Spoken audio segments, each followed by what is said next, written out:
समस्त मानव जाति को प्रणाम।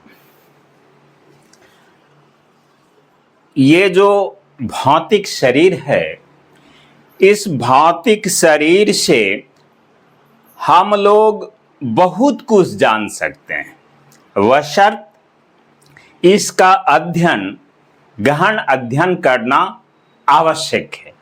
कारण किसी भी विषय की जानकारी, हालांकि ज्ञान शब्द तो बहुत व्यापक है, ज्ञानी होना लगभग असंभव सा होता है, इसीलिए जानकारी की ही बात कर लिया जाए। तो अगर जो सत्य या अच्छी जानकारी है उसे प्राप्त कर लिया जाए तो हम लोग अपने जीवन के बारे में बहुत कुछ जान सकते हैं। समझिए, जो जीवन को अगर जो कोई जान गया उसका जीवन बड़ा सरल हो जाता है। इसी के संदर्भ में एक सच्ची कहानी आज बताने जा रहा हूं, ताकि जनमानस में कोई ऐसी बात तो है नहीं जो सब पढ़ा लिखा है, पर जीने और समझने के लिए सबका अधिकार है। सब अगर प्रसन्न है समाज में तब प्रसन्नता, सब अगर खुश है तब खुशी, अन्यथा अगर एक दो या कुछ लोग खुशी या प्रसन्न हैं या अमीर हैं और बाकी अगर दुख भोगता हो तो फिर व्यर्थ है, वो दुखी ही है। तो चलिए सुन लीजिए। एक गांव में एक गरीब लड़का था। जब वो पैदा लिया तो उसके पिता किसी कारणवश उनका एक्सीडेंट हो जाता है। उस एक्सीडेंट में उसका पिता मारा जाता है। अब वो लड़का 7-8 साल का उस समय में था। अब उसके जो परिवार है, उसकी मां के ऊपर क्या बीता होगा ये तो कहने की आवश्यकता ही नहीं है। समझिए, जो चारों तरफ से दसों दिशा से विपत्ति के चारों तरफ से घिर गया वो परिवार था, दाने दाने का मुहताज हो गया था। अब उस परिवार को चलाने के लिए वो बच्चा भिक्षाटन करना शुरू कर देता है। आज इस गांव कल उस गांव जाके वो भीख मांगता है, और वो जो भीख मांग के सामने लौटता था उसी से उस अपनी मां का और स्वयं का भरण पोषण करता था। या कोई यदि उस बीच में अतिथि आ गए या कोई संबंधित आ गया तो उसका भी उसी से भरण पोषण होता था। एक दिन ऐसा हो गया कि वो लड़का बीमार पड़ गया। जब वो बीमार पड़ गया तो 10-12 रोज बीमार पड़ गया। ऐसी स्थिति में उसकी मां गांव के लगभग जितने परिवार थे उनके पास सहयोग मांगने के लिए जाती है, पर सहयोग के नाम पर खाली हाथ वो लौटती है। विवश महिला की हालत इतनी खराब हो गई कि वो पुत्र के ठीक होने से पहले ही दुनिया छोड़ के चली गई। जब वो लड़का स्वस्थ हुआ तो बड़े असमंजस में वो फंस गया था।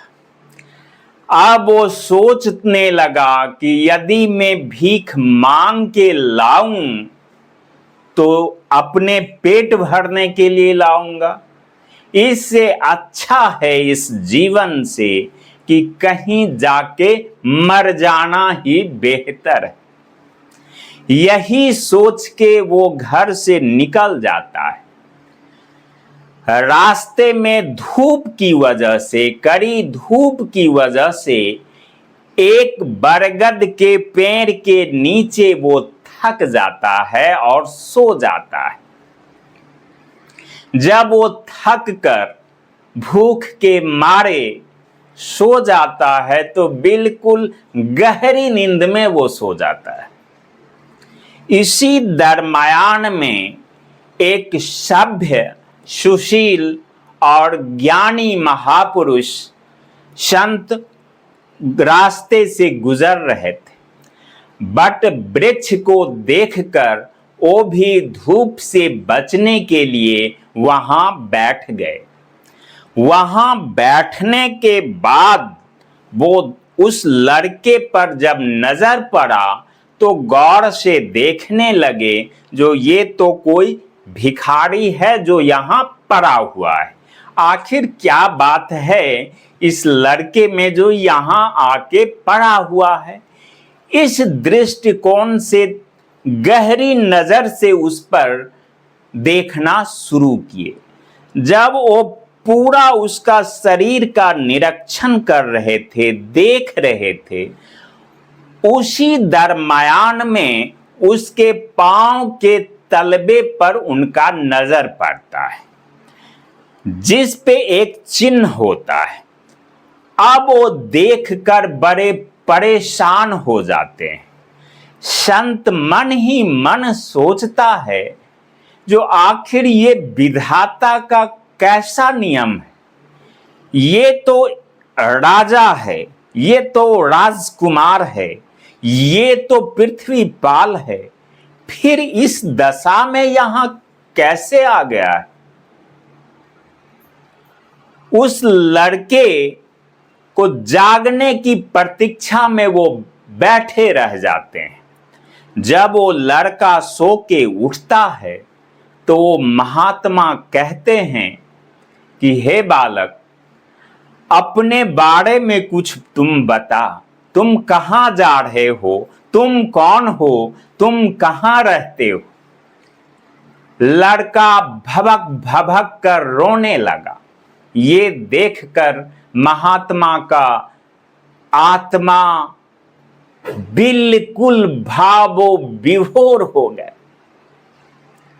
उस महात्मा ने उसको सर पर सहलाते हुए बोले, बेटा, आखिर रोने से अच्छा है जो तुम कुछ बताओ तो सही।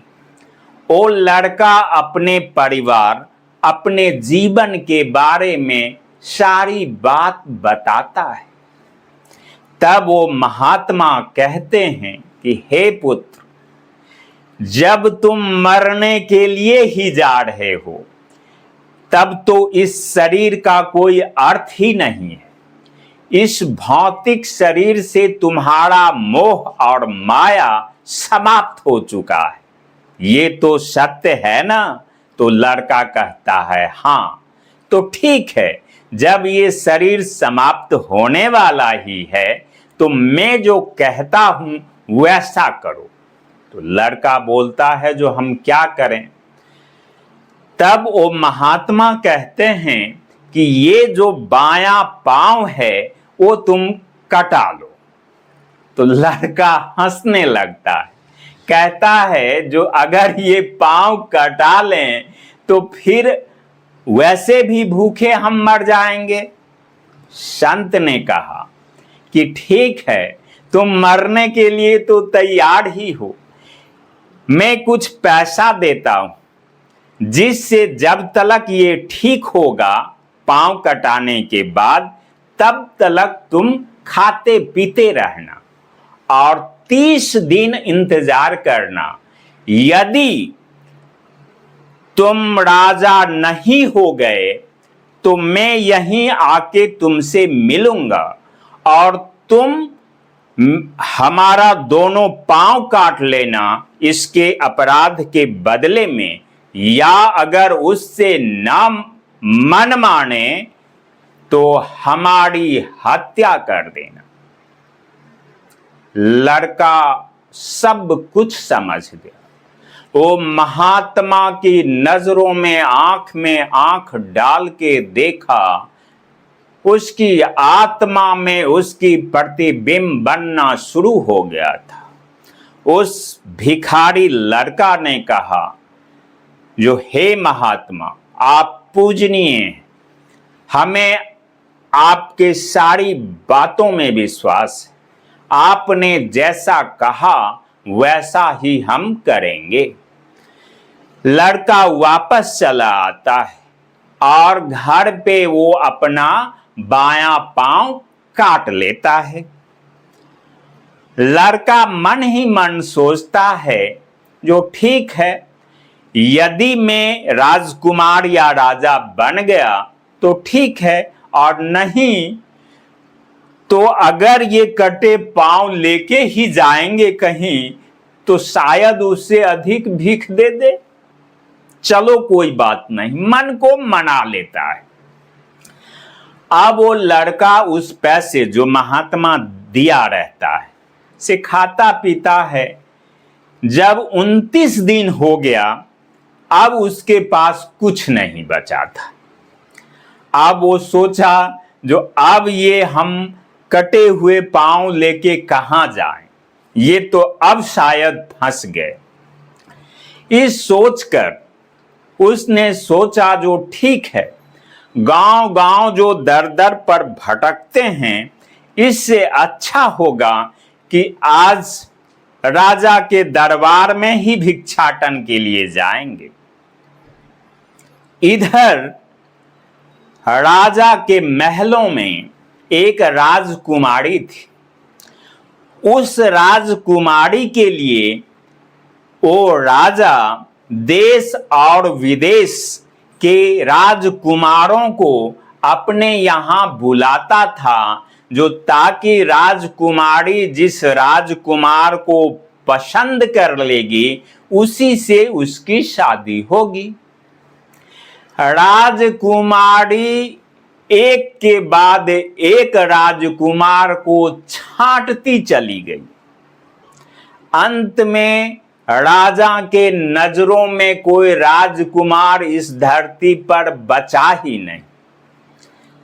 तब वो राजा क्रोधित होके अपने मंत्रियों से कहता है कि ये लड़की मानने वाली नहीं है, इसीलिए कल सूर्योदय या सूर्योदय से पहले जो कोई हमारे दरबार में आएगा उसे अंदर लेते आना। राजकुमारी की शादी उसी से होगी। अब ये लड़का सुबह में अपने घर से निकल जाता है। जब वो राजा के दरबार के नजदीक जाता है तो वहां का जो पहरेदार सिपाही होता है उसे रोक देता है।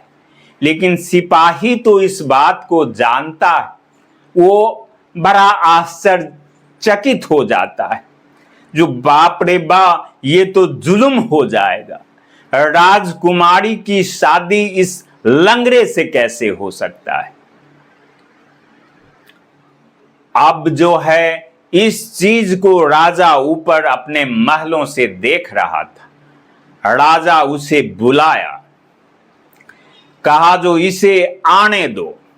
जब वो गया तब सारी बात राजा उससे पूछता है। राजा को वो सारी बात बताता है वो लड़का। राजा अपने प्रतिज्ञा और वचन के अनुसार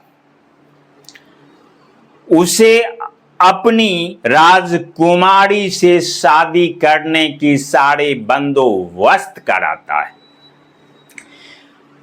संजोग बस राजकुमारी को अपने सहेलियों के द्वारा इन बातों का सूचना पहुंचता है। राजकुमारी सुनकर दौड़े चली आती है। यह देखकर राजा बड़ा उनके मन में देखकर क्रोध भी हुआ और दुख भी हुआ, लेकिन वो मौन यानी स्तब्ध की स्थिति में हो गया। राजकुमारी बड़े प्रसन्न होकर कहती है, बरसों से मैं इसी राजकुमार के लिए जी रही थी, आज वो मेरा राजकुमार यहां आ गया है और वो अति प्रसन्न हो जाती है। यह देखकर राजा बड़ा आश्चर्यचकित हो जाता है। जो एक से बढ़कर एक अमीर राजकुमार आए, पर उसको छांट के इसमें इसे क्या मिला। फिर दोनों की शादी होने के बाद राजा अपने पत्नी के साथ जंगल के लिए निकल जाते हैं और राजपाट इसको सौंप देते हैं। अब तो ये राजा हो गया, लंगड़ा जो भिखारी था वो राजा हो गया। अब जब राजा हो गया तब वो इश्तिहार दिलवाता है अपने राज में कि उस महात्मा को ढूंढ के लाइए और मेरे पास पेश कीजिए उनको।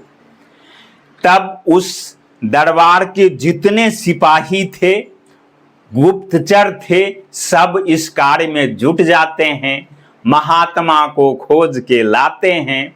महात्मा का तो वो स्वागत होता है जो क्या कहें।